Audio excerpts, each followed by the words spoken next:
G'day everyone and welcome to the Trek Zone Spotlight. I'm Matt Miller. Today, if you'll indulge me, it's time for a retrospective on what was and a look ahead at what's to come. 6 years ago, I began scripting my first fan series called Eternal Night. It suffered from the beginning, with ambition driving more and more elaborate plots that I could never hope to pull off. It lingered in the ether, barely scraping by and becoming a burden to produce. But it was a labour of love, so I persisted. Eventually 7 log entries were made trying to introduce the main character before lurching to a full-on news broadcast, which many were puzzled by. The idea was to build up some plots for the 3rd season, which if it got made was going to be live action set in the present day. Season 2 was well formulated and 10 episodes of 20 pages were scripted out, and I thought a solid arc was going to be told. The year is 2386, and the utopian dream of the Federation is a distant memory. For many, survival is more important than idealism. From the ashes of war, an eternal night has set over the galaxy. Based upon Star Trek created by Gene Roddenberry, this is Star Trek: Eternal Night.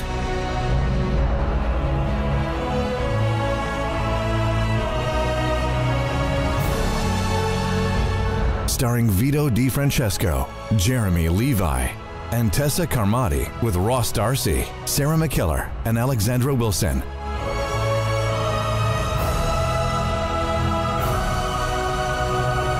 But instead of embracing the audio drama medium that I had engaged in, I tried, without visual effects skills, to create an enhanced broadcast.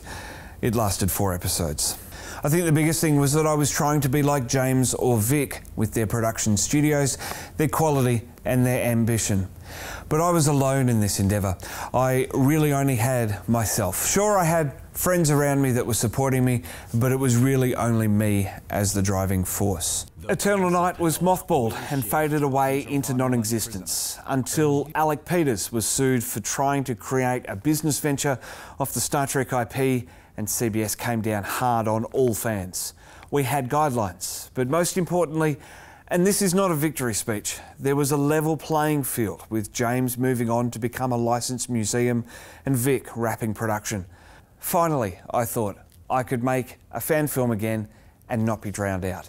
So after 12 months of writing, rewriting and researching, I have a script, I have a cast, and I have a crew.